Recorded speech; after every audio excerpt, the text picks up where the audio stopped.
Hello everyone, welcome to today's vlog. మాది ఓ మారుమూల పల్లె ప్రాంతం. 24 ఇల్లున్న మా ఊర్లో వినాయక చవితి సెలబ్రేషన్ స్టార్ట్ చేసాం. మా ఊర్లో ఉండే కమిటీ కుర్రోళ్ళు అందరూ సిటీలో ఉండబట్టి ఈ సంవత్సరం వేడుకలు కొంచెం ఆలస్యంగా స్టార్ట్ చేసాం. ఇదిగో మా సెకండ్ యూత్ వీళ్ళే.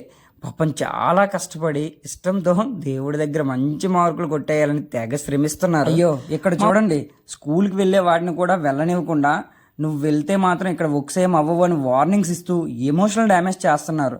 వాడిని కూడా ఉంచేశారు స్కూల్కి వెళ్ళనివ్వకుండా. మా ఊర్లో ఒక మంచి విషయం ఏంటంటే, అక్కడ పక్క స్ట్రీట్లో 10 ఫీట్స్ పెట్టారు, ఎదురు స్ట్రీట్లో 15 ఫీట్స్ పెట్టారు.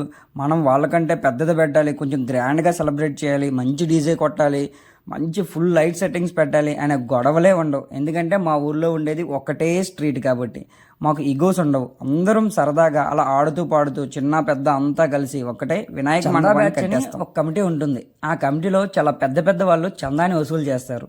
ఎవరైనా ఇవ్వకపోతే మాత్రం అంటే ఏం చేయలేరు, వాళ్ళు ఇచ్చేంత వరకు వెయిట్ చేస్తారు అంతే. ఆ కమిటీలో ఒకరు ఈవెంట్ మేనేజ్మెంట్ చూసుకుంటే, ఇంకో అకౌంట్ మేనేజ్మెంట్, ఇంకొంతమంది మండపం వర్క్స్, మరి కొంతమంది ఈ 9 రోజులు ఏ ప్రోగ్రామ్స్ పెట్టాలి, ఏ గేమ్స్ పెట్టాలి అని ఆలోచిస్తారు.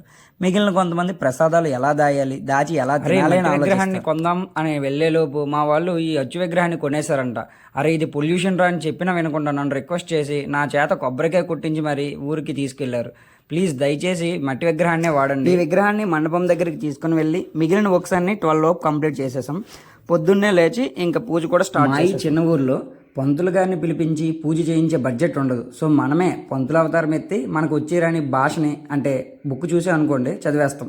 ఇంతలోపు మా తమ్ముడు అన్న వీడియో తీస్తున్నా చూడరా అంటే ఒక చిన్న లుక్ ఇచ్చేసాం. మనకి అర్థమయ్యి కానీ సంస్కృత భాషలా అనిపించే తెలుగు మంత్రాలు చదువుతున్నప్పుడు తడబడితే ఎవరైనా ఏమైనా అనుకుంటారేమో అని అనుకోవడానికి చదివి నాకే అర్థం కాదు, ఇంకా విన్న వాళ్ళకేం అర్థమవుతాయి.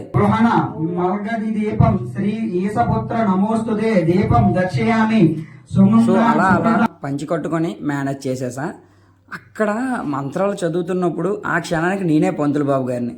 సో నేను చెప్పే విధంగా వాళ్ళు పూజ చేస్తుంటే భలే అనిపించింది. అందరూ భక్తి శ్రద్ధలతో పూజలు చేసుకొని నాకు ఉండ్రాలు పెట్టారు, కానీ దక్షిణ తాంబూలాలు అయితే ఇదండి. మా ఈ చిన్న ఊర్లో మేము వినాయక చవితిని ఇలా సెలబ్రేట్ చేసుకుంటాం. సో వీడియో నచ్చితే లైక్ చేయండి, కామెంట్ చేయండి, షేర్ చేయండి. అందరికీ హ్యాపీ వినాయక చవితి.